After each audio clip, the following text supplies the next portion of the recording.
Voilà comment on l'appelle, hein, le consolateur, le Saint-Esprit. Mais le Saint-Esprit là, c'est qui en fait? C'est qui le Saint-Esprit? Ma sœur, Jean chapitre 14, à partir du verset 1. Nous voulons savoir c'est qui le Saint-Esprit. Parce qu'il y a des gens, qui pensent qu'il y a le Saint-Esprit à part, il y a l'Esprit de Dieu à part. Il y a des gens qui pensent comme ça. Je vous assure. Donc ils pensent que non, le Saint-Esprit est à part, il y a Dieu qui est à part. Pourtant, le Saint-Esprit, c'est lui Dieu. Voilà pourquoi Jésus l'appelle l'Esprit de vérité. Donc le Saint-Esprit, c'est qui? C'est Jésus hors de la chair. Voilà pourquoi Paul vous dit, si vous avez connu Jésus selon la chair, sachez que nous ne le connaissons plus de la même manière. De toute manière, lorsque Jean l'a vu dans l'Apocalypse, est-ce que Jean l'a reconnu? Non. Jean ne l'a pas reconnu. Jean ne l'a pas reconnu.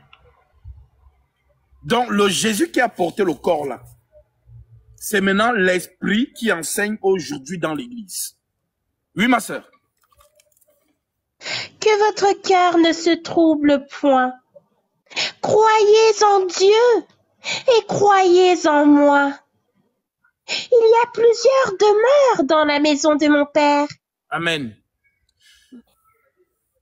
Croyez en Dieu et croyez en moi. Finalement, on doit croire à qui?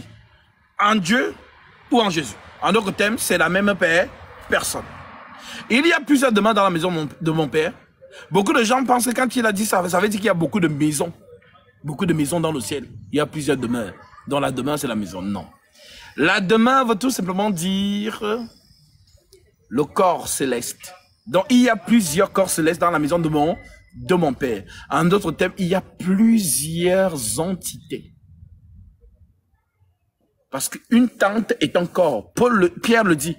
Nous sommes des pèlerins voyageurs dans cette tente. Le corps est une maison. Donc, si je lui dis, il y a plusieurs demeures dans la maison de mon Père, il vous dit qu'il y a plusieurs entités. Oui, ma sœur? Il y a plusieurs demeures dans la maison de mon Père. Si cela n'était pas, je vous l'aurais dit. Je vais vous préparer une place. Et lorsque je m'en serai allé, et que je vous aurai préparé une place, je reviendrai, et je vous prendrai avec moi, afin que là où je suis, vous y soyez aussi. Amen. C'est la promesse que l'Église attend. Oui, ma sœur? Vous savez où je vais, et vous en savez le chemin. Amen. Il leur dit, vous savez où je vais, et vous en connaissez le chemin. Maintenant, il y a quelqu'un qui va lui dire, comment ça? Vas-y. Thomas lui dit, Seigneur, nous ne savons où tu vas. Comment pouvons-nous savoir le chemin? Amen. En d'autres termes, Thomas lui dit, Seigneur, ne nous embrouille pas. Nous, on ne sait pas où tu vas. Comment nous, on peut savoir le chemin? Maintenant, Jésus répond. Jésus lui dit, je suis le chemin, la vérité et la vie. Amen. Je suis le chemin. Quel chemin? Quel chemin? Je vais donc lire le chemin. Genèse chapitre 39. Genèse 3, autant pour moi. Genèse 3, verset 23. Et l'Éternel Dieu le chassa du jardin d'Éden pour qu'il cultivât la terre d'où il avait été pris. C'est ainsi qu'il chassa Adam et il mit à l'orient du jardin d'Éden les chérubins qui agitent une épée flamboyante pour garder le chemin de l'arbre de vie. Je suis le chemin. Quel chemin? Le chemin que les chérubins ont fermé.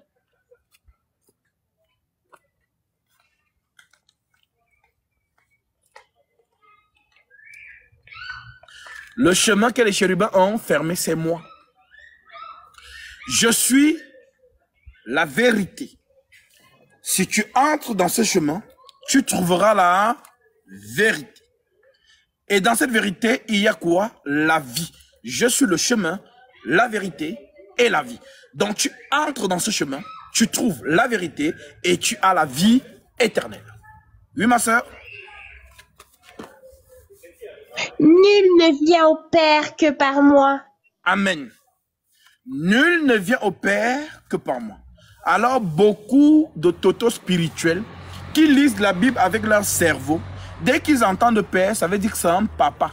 Comme lui, il est marié à la maison, il est papa, il y a son fils et il y a sa femme. Lui aussi pense que dans le ciel, c'est comme ça. Donc, il y a papa Dieu qui a son fils Jésus, qui l'a envoyé sur la terre. Toto spirituel, vraiment. Le Père, nous vous avons enseigné que le Père, c'est un langage. Le Père veut dire immortel. Le Père, c'est la source, l'immortalité. Maintenant, je me demanderai, Gasby, donne-moi l'écriture, alors je t'en donne deux. 1 Timothée, chapitre 1, verset 17. L'écriture nous dit, 1 Timothée, chapitre 1, verset 17. L'écriture dit, ô roi des siècles, immortel, invisible, seul Dieu, pas deux dieux, pas trois dieux, seul Dieu, soit honneur et gloire au siècle des siècles. Amen. C'est lui qu'on appelle donc Père, c'est-à-dire la source. Ce n'est pas un père avec papa, avec la barbe, voilà. Non, Jésus n'a pas de papa. Maintenant, je te donne le deuxième verset. Toujours dans 1 Timothée chapitre 6 maintenant, au verset 13 jusqu'au verset 16. L'Écriture nous dit, je te recommande devant Dieu, qui donne la vie à toutes choses, et devant Jésus-Christ qui fit une belle confession devant Ponce Pilate, de garder le commandement et de vivre sans tâche, sans reproche, jusqu'à l'apparition de notre Seigneur Jésus-Christ, que manifestera en son temps le bienheureux et le seul souverain, le roi des rois et le Seigneur des seigneurs, qui seul possède l'immortalité.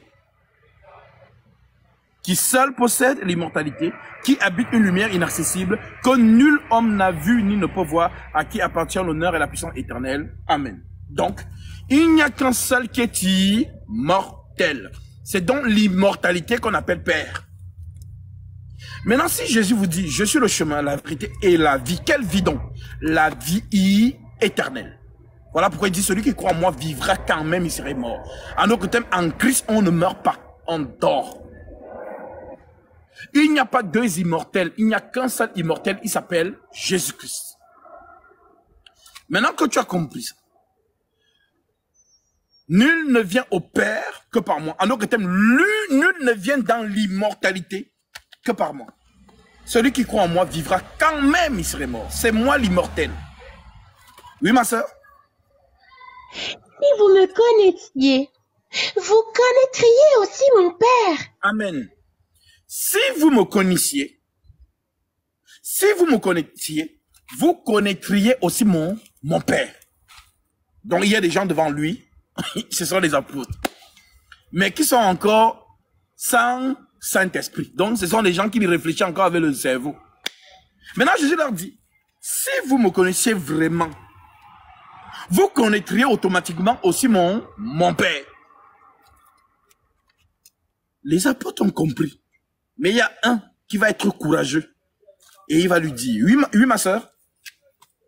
Et dès maintenant, vous le connaissiez et vous l'avez vu. Les apôtres ont vu qui? Les apôtres ont vu qui? Il dit, si vous me connaissiez, vous connaîtriez aussi mon Père. Et dès maintenant, pas demain, dès maintenant, vous le connaissez et vous l'avez vu. Les apôtres ont vu qui? Les apôtres ont vu Jésus. Alors, si les apôtres ont vu Jésus, Thomas a très bien compris la déclaration que Jésus venait de dire. Alors, il veut se rassurer s'il a vraiment bien compris. Oui, ma soeur? Philippe lui dit, Philippe. Seigneur, suffit. Jésus lui dit, il y a si longtemps que je suis avec vous, et tu ne m'as pas connu, Philippe.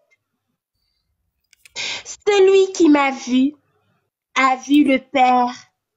Comment dis-tu, montre-nous le Père? Amen. Vous pensez vraiment que Jésus veut faire exprès que vous soyez dans la confusion?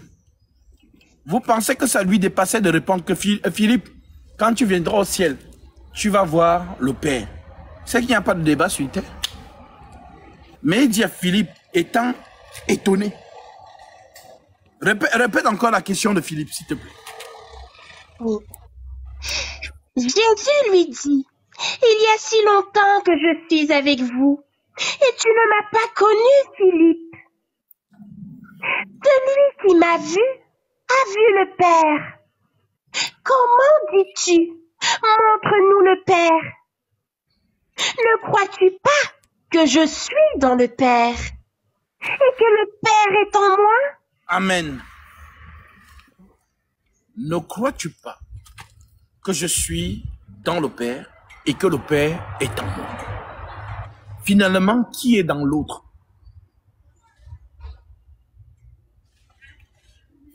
Moi, Jésus, je suis dans le Père. Le Père est dans moi. Vous ne voyez pas qu'il vous parle de lui. Mais franchement, si vous le voyez, parce que vraiment, le voile est dans votre esprit. Ne crois-tu pas que je suis dans le Père. Et que le Père est dans moi.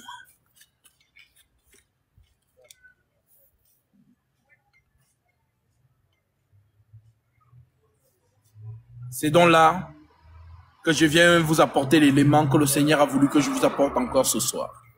Je suis dans le Père et le Père est dans moi. Alors, nous allons vivre une scène dans Matthieu chapitre 2. Oui, ma soeur, allons dans Matthieu chapitre 2, verset 1.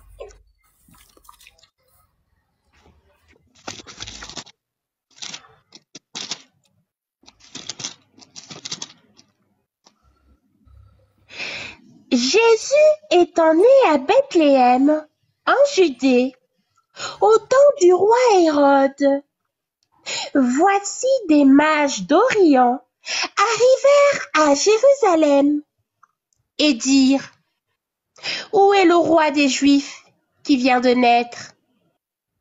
Car nous avons vu son étoile en Orient et nous sommes venus pour l'adorer. Amen. Voici la question des mages. Où est le roi des Juifs qui vient de naître? Il n'y a pas deux rois des Juifs, il n'y en a qu'un seul. Et pour vous prouver qu'il n'y en a qu'un seul, et lui-même il le dit, ma sœur, lis-nous Ésaïe 46, verset 6. Ésaïe 44, verset 6. Les mages disent, où est le roi des Juifs qui vient de naître? Maintenant, c'est qui le roi des Juifs? Lisons. Ainsi parle l'Éternel, roi d'Israël, Amen. et son Rédempteur. Amen. Ainsi parle l'Éternel, roi d'Israël. Maintenant, les mages cherchent l'enfant. Où est le roi des Juifs qui vient de naître? Car nous avons vu son étoile. Alors, comme je le disais, tout le monde s'est focalisé sur le bébé, mais on a oublié l'étoile. On ne fait jamais mention.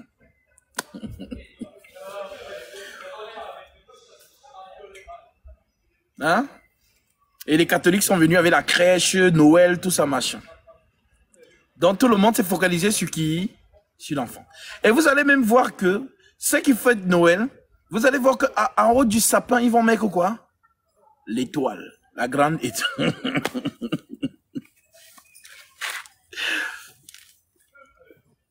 L'étoile et l'enfant. Voilà ce que les mages nous ont dit. Où est le roi des Juifs qui vient de naître? Car nous avons vu son étoile. Et nous sommes venus pour l'adorer.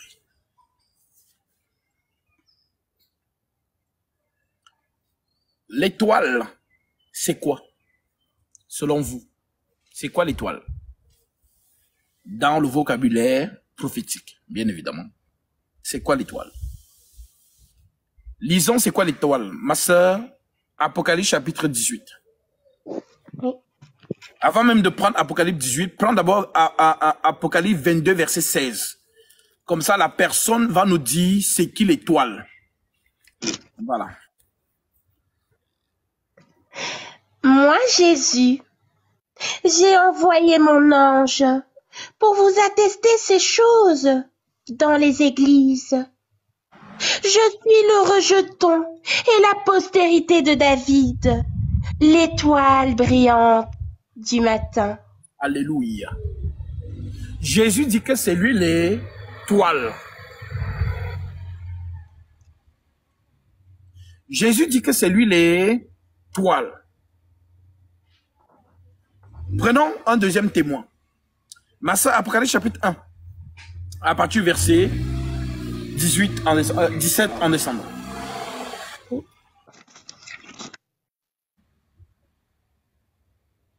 Quand je le vis, je tombai à ses pieds comme mort. Il posa sur moi sa main droite en disant, « Ne crains point, je suis le premier et le dernier et le vivant. J'étais mort, et voici, je suis vivant au siècle et des siècles. Je tiens les clés de la mort et du séjour des morts. Écris donc les choses que tu as vues, et celles qui sont, et celles qui doivent arriver après elles.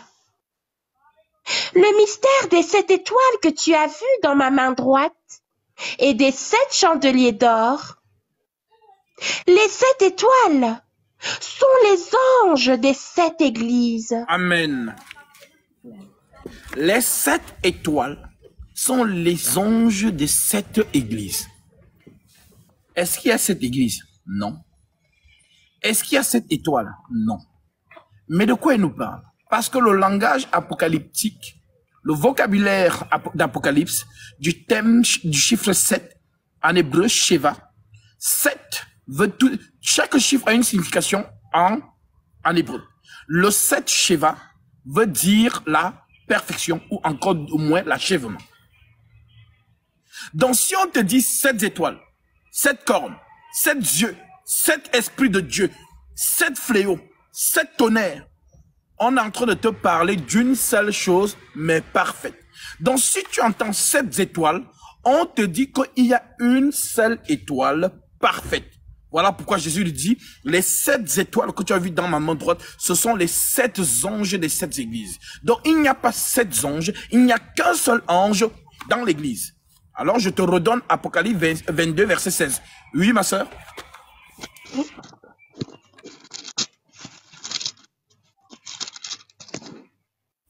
Moi, Jésus, j'ai envoyé mon ange pour vous attester ces choses dans les églises. Amen. Moi, Jésus, j'ai envoyé mes anges. C'est ça? Oui.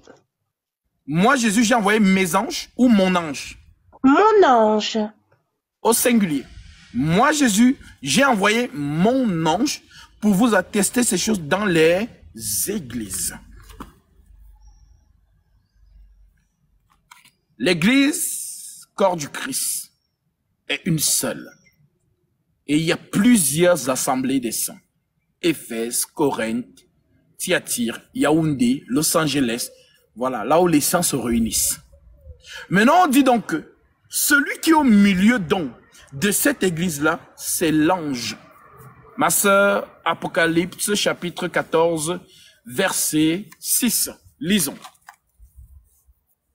Je vis un autre ange qui volait par le milieu du ciel ayant un évangile éternel, pour l'annoncer aux habitants de la terre, à toute nation, à toute tribu, à toute langue et à tout peuple. Amen. C'est l'ange qui prêche l'évangile éternel à tout peuple, à toute nation. Et il dit quoi? Il disait d'une voix forte, craignez Dieu et donnez-lui gloire, car l'heure de son jugement est venue. Et adorez celui qui a fait le ciel, la terre, la mer et les sources d'eau. Amen. Maintenant, le scénario qu'on vous parle là, dans Apocalypse 14, 6 que la sœur vient de lire, voici la réalisation. Acte 2, ma sœur. Oui.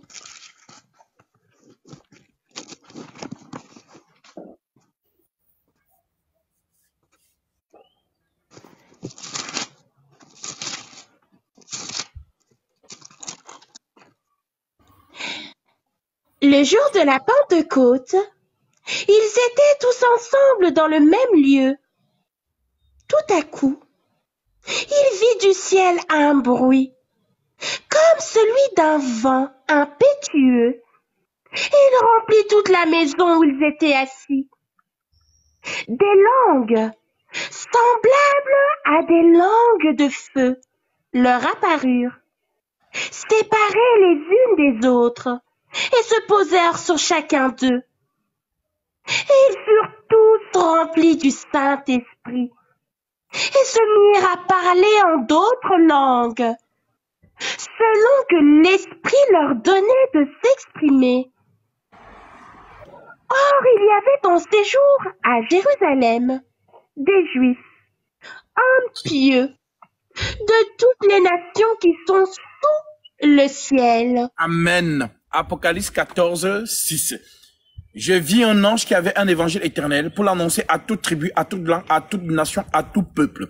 C'est ce qui se réalise dans Acte 2. Donc, qui vole par le milieu du ciel? L'ange. Cet ange donc, c'est celui dont Jésus dit. Ma sœur reprend Apocalypse 22, 16, parce que j'insiste dessus, parce qu'il y a beaucoup de totaux spirituels qui sont lents à comprendre. Ils aiment seulement les prophéties. Oh, Dieu m'a dit, c'est ce qu'ils aiment. La parole authentique, ils ne comprennent pas. Apocalypse chapitre 22, verset 16. Moi, Jésus, j'ai envoyé mon ange pour vous attester ces choses dans les églises. Voilà donc cet ange qu'on voit ici dans Acte 2.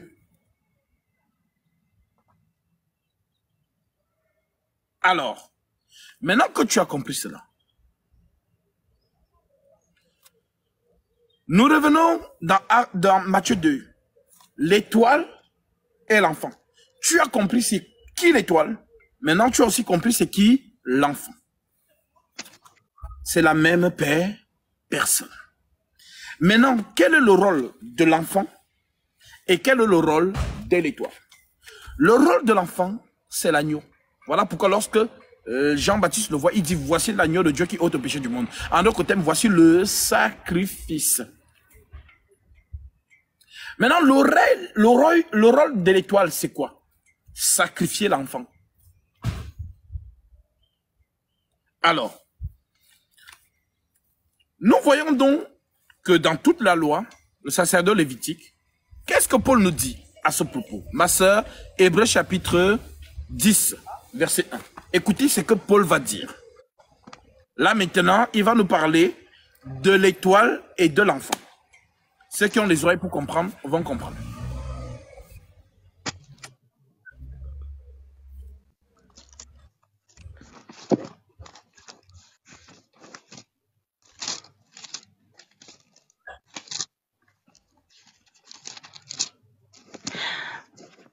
En effet, la loi qui possède une ombre des biens à venir et non l'exacte représentation des choses ne peut jamais par les mêmes sacrifices qu'on offre perpétuellement chaque année amener les assistants à la perfection.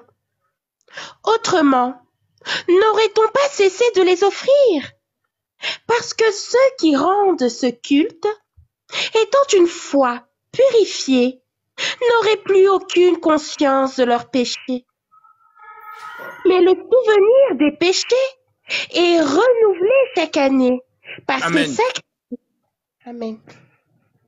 Paul explique que ce que Aaron faisait dans le sacerdoce lévitique, entrer dans le lieu très saint chaque année, une fois chaque année. Aaron faisait l'expiation parce que c'est lui le souverain sacrificateur qui a le couteau de la sacrificature. Maintenant, on dit qu'il le faisait chaque année. Maintenant, quand il le faisait, on dit que c'était renouvelé chaque année. Ça veut dire que en réalité, il n'y avait pas de pardon de péché. Voilà pourquoi il continue en disant: Mais le souvenir des péchés est renouvelé chaque année par ces sacrifices, car il est impossible que le sang des taureaux et des boucs ôte les péchés. C'est pourquoi Christ, entrant dans le monde, Amen. dit. Amen.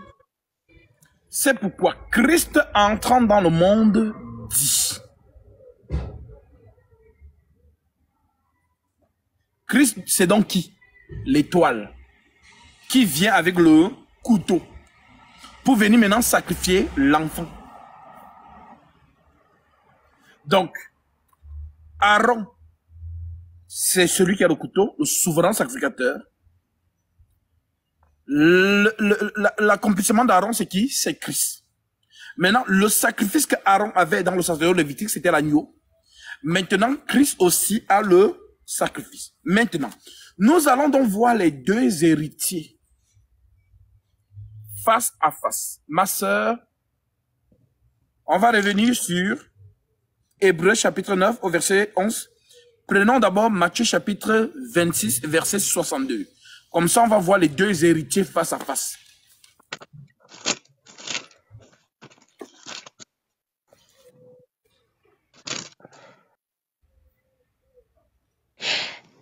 Le souverain sacrificateur se leva et lui dit: Ne réponds-tu rien?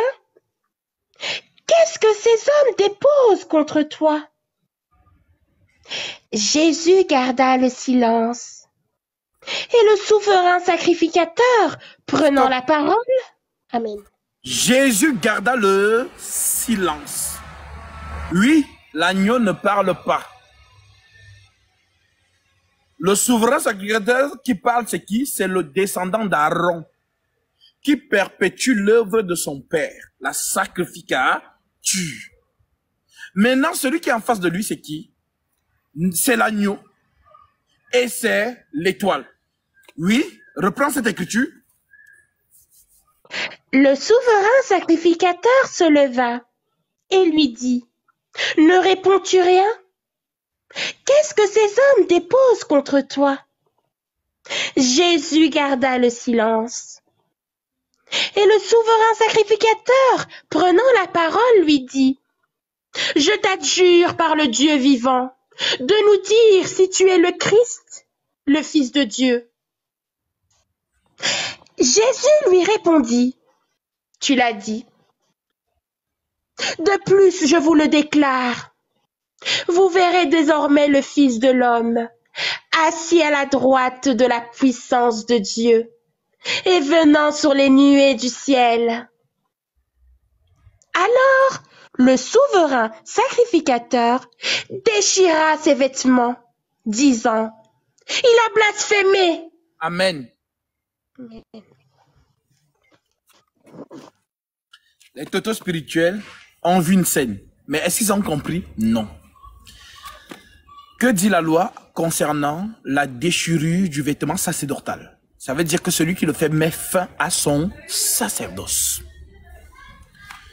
Le souverain sacrificateur, le dernier de la lignée d'Aaron, devant Jésus maintenant, lui pose la question: Je t'adjure, au nom du Dieu vivant, de nous dire si c'est toi le Christ.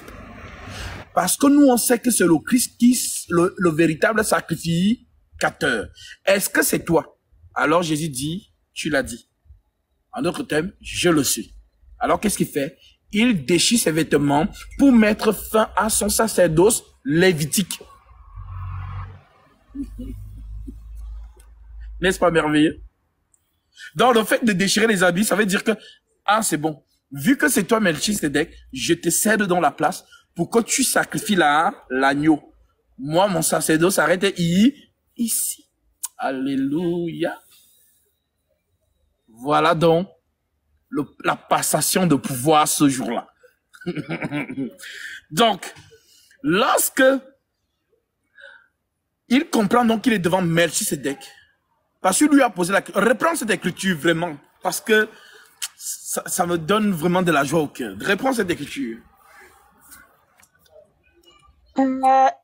Jésus garda le silence, et le souverain sacrificateur, prenant la parole, lui dit, « Je t'adjure par le Dieu vivant, de nous dire si tu es le Christ, le Fils de Dieu. » Amen.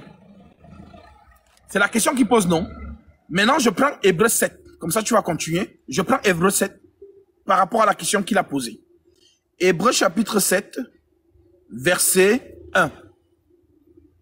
En effet, ce Melchisedec, roi de Salem, sacrificateur du Dieu très haut, qui alla au-devant d'Abraham lorsqu'il revenait de la défaite des rois, qui le bénit et à qui Abraham donna la dîme de tout, qui est d'abord roi de justice, d'après la signification de son nom, ensuite roi de Salem, c'est-à-dire roi de paix, qui est sans père, sans mère, sans généalogie, qui n'a ni commencement de jour, ni fin de jour, mais qui est rendu semblable au Fils de Dieu.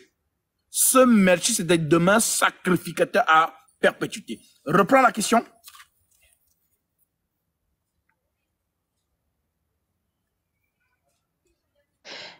Jésus garda le silence, et le souverain sacrificateur, prenant la parole, lui dit, « Je t'adjure par le Dieu vivant, de nous dire si tu es le Christ, le Fils de Dieu. » Amen. Donc, il lui pose la question, est-ce que c'est toi Melchisedec, le souverain sacrificateur du Dieu très, très haut? Et qu'est-ce que Jésus répond? Tu l'as dit. De plus, je vous le déclare, vous verrez désormais le Fils de l'homme assis à la droite de la puissance de Dieu et venant sur les nuées du ciel. Alors le souverain sacrificateur déchira ses vêtements, disant, « Il a blasphémé. Avons-nous encore besoin de témoins? » Amen. Il a blasphémé. En d'autres termes, il nous a dit que c'est lui Dieu. Il a blasphémé. Parce que Christ, c'est Dieu. Vous voulez le verset? Je vous le donne. Romains chapitre 9, verset 5. Romains chapitre 9, verset 5. L'Écriture dit, je prends en partie verset 2 en descendant, j'éprouve une grande tristesse et j'ai dans le cœur un chagrin continuel, car je voudrais moi-même être anathème et séparé de Christ pour mes frères, mes parents selon la chair, qui sont israélites, à qui appartiennent l'adoption, la gloire, et les alliances, et la loi, et le culte, et les promesses, et les patriarches, et de qui est issu, selon la chair, le Christ, qui est au-dessus de toutes choses, Dieu béni éternellement. Voilà pourquoi le souverain sacrificateur dit là-bas, il a blasphémé. Alors, il déchire ses vêtements pour dire que, comme Melchisedec est devant moi, je lui cède la place, afin que ce soit lui qui aille sacrifier l'agneau. Moi, mon sacerdoce lévitique est terminé ici.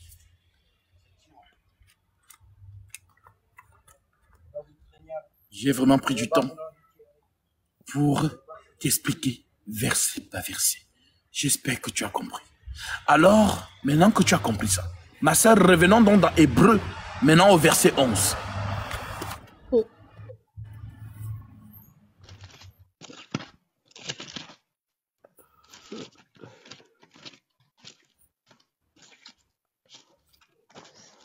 Ah, vraiment, j'aurais tellement aimé rencontrer quelqu'un et être assis aussi écouter ce que vous écoutez. C'est une grâce, je vous assure. C'est une grâce pour vous de comprendre ces choses. Parce que ça, les choses que j'enseigne là, dans ce monde-ci, c'est Ribobori Baba. Viens à Jésus, Dieu va te donner le mariage. Ils ne connaissent pas ça.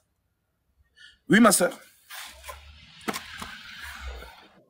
Nous avons beaucoup de choses à dire là-dessus. Hébreux chapitre Hébreux chapitre 9, verset 11. Ah. Mais Christ est venu comme souverain sacrificateur des biens à venir. Il a traversé le tabernacle plus grand et plus parfait, qui n'est pas construit de main d'homme, c'est-à-dire qui n'est pas de cette création. Et il est entré une fois pour toutes dans le lieu très saint, non avec le sang des boucs et des veaux, mais avec son propre sang, ayant obtenu une rédemption éternelle. Amen. Christ est entré dans le lieu très saint avec son propre sang. Mais Christ est esprit. Mais Christ maintenant, à quel moment il est entré pour venir maintenant aller présenter le sang? Regardons donc quand il est entré. Jean chapitre 1 verset 29, ma soeur. Oui.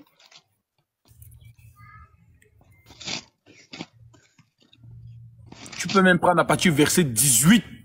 Tu lis ça vraiment, que les gens comprennent le scénario. Okay. Personne n'a jamais vu Dieu, le Fils unique, qui est dans le sein du Père, et celui qui l'a fait connaître. Voici le témoignage de Jean. Lorsque les Juifs envoyèrent de Jérusalem des sacrificateurs et des Lévites pour lui demander « Toi, qui es-tu » Il déclara, et ne le nia point, il déclara qu'il n'était pas le Christ. Et ils lui demandèrent « Quoi donc? Es-tu Élie ?» Et il dit « Je ne le suis point. » « Es-tu le prophète? » Et il répondit « Non. » Ils lui dirent alors « Qui es-tu? » Afin que nous donnions une réponse à ceux qui nous ont envoyés. « Que dis-tu de toi-même? » Moi, dit-il, je suis la voix de celui qui crie dans le désert. Aplanissez le chemin du Seigneur, comme a dit Ésaïe, le prophète. Ceux qui avaient été envoyés étaient des pharisiens. Ils lui firent encore cette question.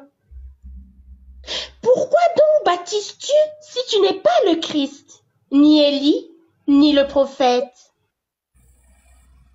Jean leur répondit.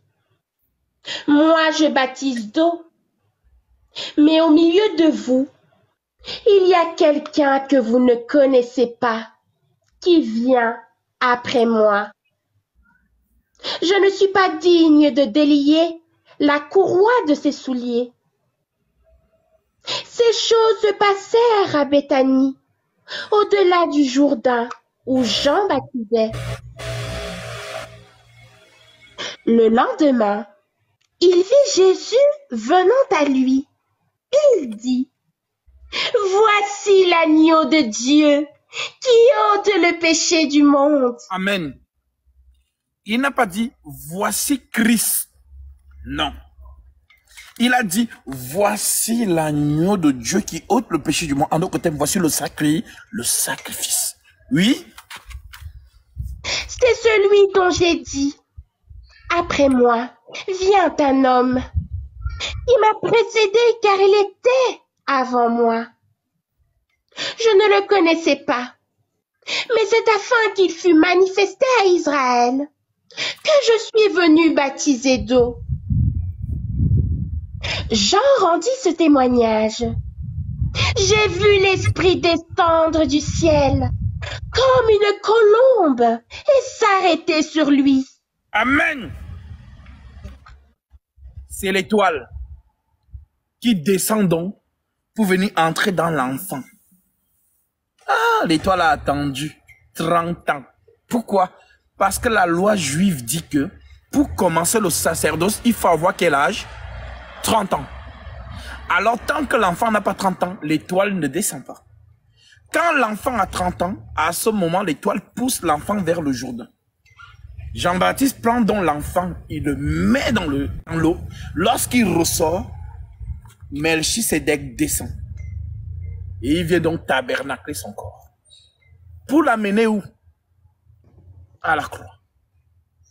Et le sacrifie. Alors l'agneau a un peu peur. Allons dans Genèse chapitre 22, ma soeur.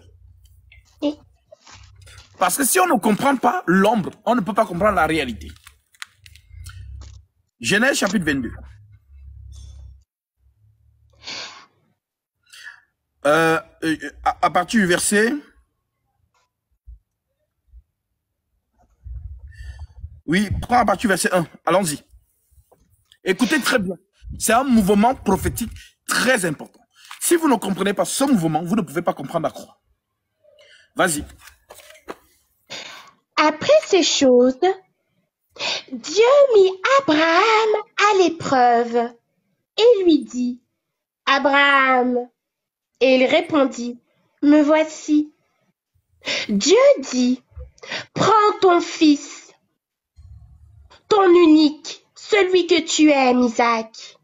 Va-t'en au pays de Morija, et là, offre-le en holocauste sur l'une des montagnes que je te dirai. » Abraham se leva de bon matin, sella son âne, et prit avec lui 2 serviteurs et son fils Isaac. Il fendit du bois pour l'holocauste et partit pour aller au lieu que Dieu lui avait dit. Le 3e jour, Abraham, levant les yeux, vit le lieu de loin. Et Abraham dit à ses serviteurs, « Restez ici avec l'âne. Moi et le jeune homme, nous irons jusque-là pour adorer et nous reviendrons auprès de vous. » Amen. Maintenant, écoutez bien la conversation entre Isaac et son père. Vas-y. Abraham prit le bois pour l'holocauste, le chargea sur son fils Isaac et porta dans sa main le feu et le couteau. Et ils marchèrent tous 2 ensemble. Alors Isaac, parlant à Abraham, son père, dit, « Mon père !» Et il répondit, « Me voici mon fils. » Isaac reprit, « Voici le feu et le bois, mais où est l'agneau pour l'holocauste ?» Abraham répondit, « Mon fils, Dieu se pourvoira lui-même de l'agneau pour l'holocauste. » Amen. Amen. Maintenant que vous avez compris ça, allons donc voir la réalité.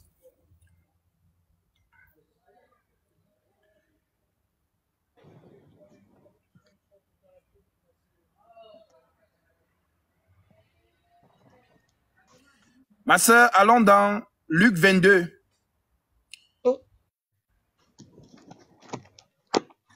À partir du verset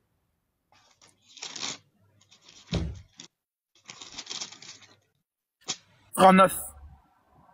Écoutez très bien. Luc 22 égale Genèse 22. Genèse 22 égale Luc 22. Genèse 22 égale Luc 22. Allons-y. Après être sorti, il alla, selon sa coutume, à la montagne des Oliviers. Ses disciples le suivèrent. Lorsqu'il fut arrivé dans ce lieu, il leur dit, « Priez, afin que vous ne tombiez pas en tentation. » Puis, il s'éloigna d'eux, à la distance d'environ 1 jet de pierre, et s'étant mis à genoux, il pria, disant, « Père, si tu voulais éloigner de moi cette coupe, toutefois que ma volonté ne se fasse pas, mais la tienne. » C'est Isaac. C'est Isaac qu'on va sacrifier. Maintenant, Isaac demande que, mais attends, papa, tu as le bois, tu as le feu, mais l'agneau est où? Est-ce que c'est moi le sacrifice? Où est l'agneau? Le père dit, ne t'inquiète pas, Dieu lui-même se pourvoira de l'agneau. Pourtant, c'était Isaac le sacrifice, mais il ne savait pas. Vas-y. Alors un ange lui apparut du ciel pour le fortifier. Amen. C'est là où il y a tout le mystère. Vous dites que Jésus est Dieu, non? Amen. Mais c'est qui cet ange qui fortifie Dieu?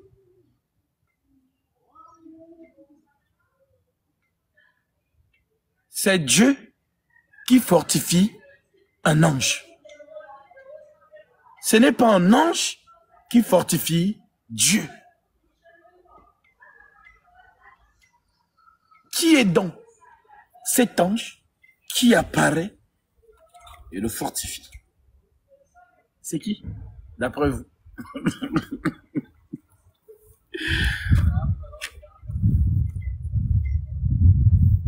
C'est Christ. L'étoile qui marchait, c'est lui qui est descendu sur lui. Parce que c'est l'ange-là qui doit donc sacrifier Isaac. En d'autres termes, le corps, l'agneau. Voilà pourquoi Melchisédek apparaît donc et lui dit, et le fortifie, l'encourage. Comme Abraham a fortifié Isaac. Ne t'inquiète pas, mon fils. Dieu lui-même se pourvoira de l'agneau. Voilà donc pourquoi je vous dis donc que l'ange là, c'est lui le souverain sacrificateur. En d'autres termes, Gabriel, le Seigneur Jésus-Christ lui-même. Qui est apparu à Marie? C'est Gabriel. Qui suivait toujours l'enfant? Dès que Hérode voulait commencer à tuer les enfants, Gabriel apparaît à Joseph, amène l'enfant en Égypte. C'est l'esprit qui suit son corps, le tabernacle. Parce que le corps là doit avoir 30 ans afin que je descende le prendre.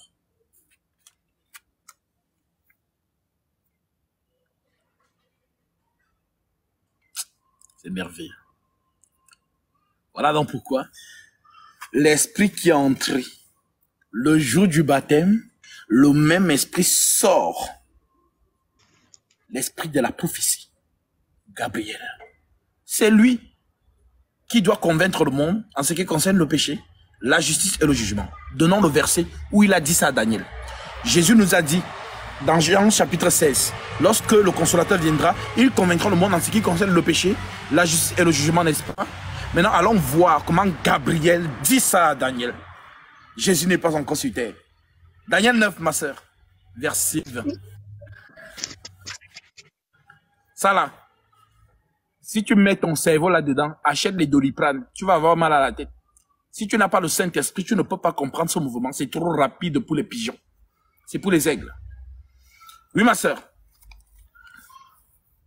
Je parlais encore.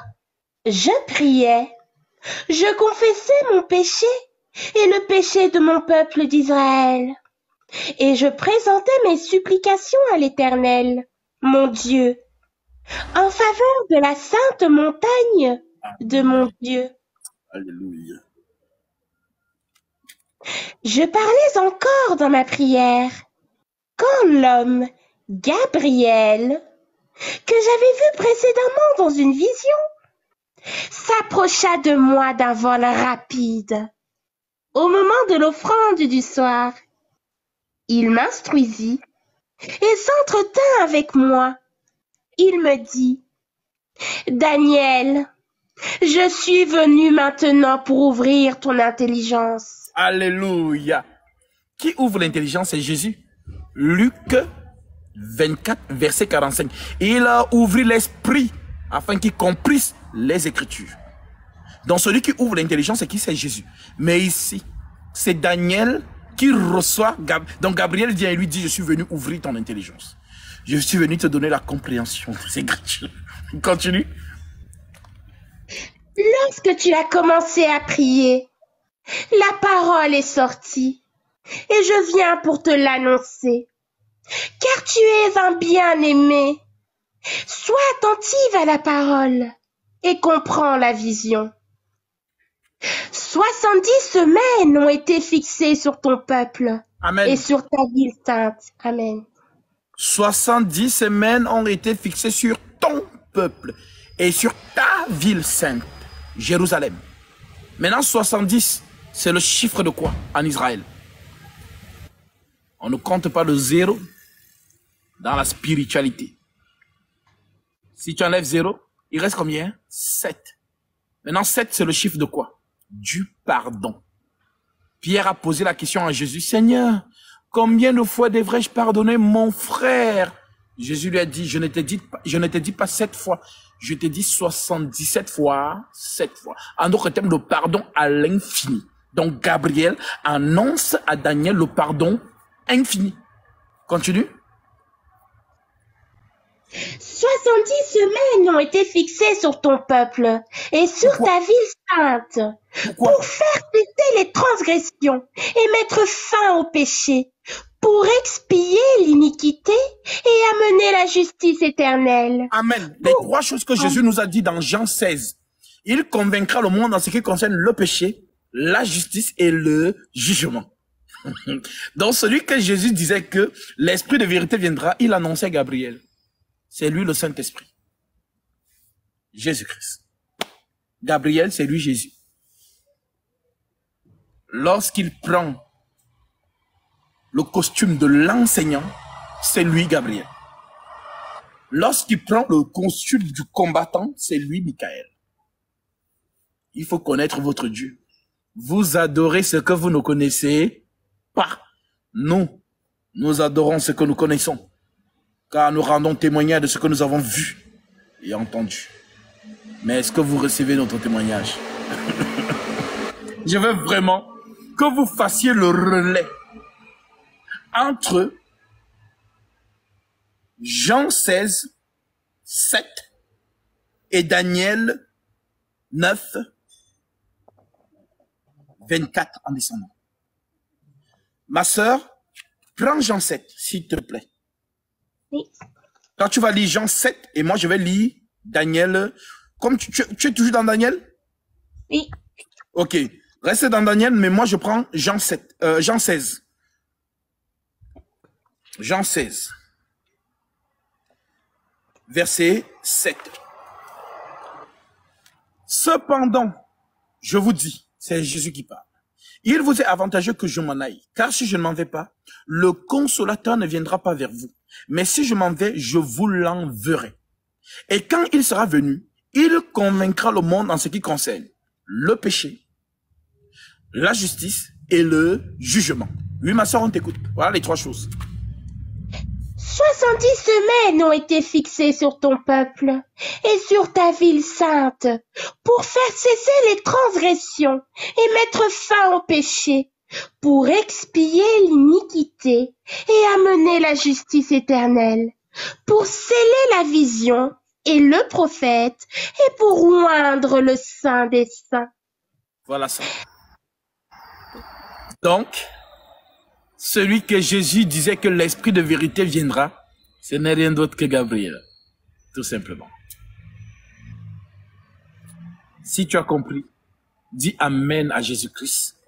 Ah Seigneur, merci de m'avoir donné l'oreille de l'entendement pour saisir les mouvements prophétiques. Et je tiens à le rappeler ici. Ma sœur, s'il te plaît, lis Acte 4, verset 11, s'il te plaît. Oui.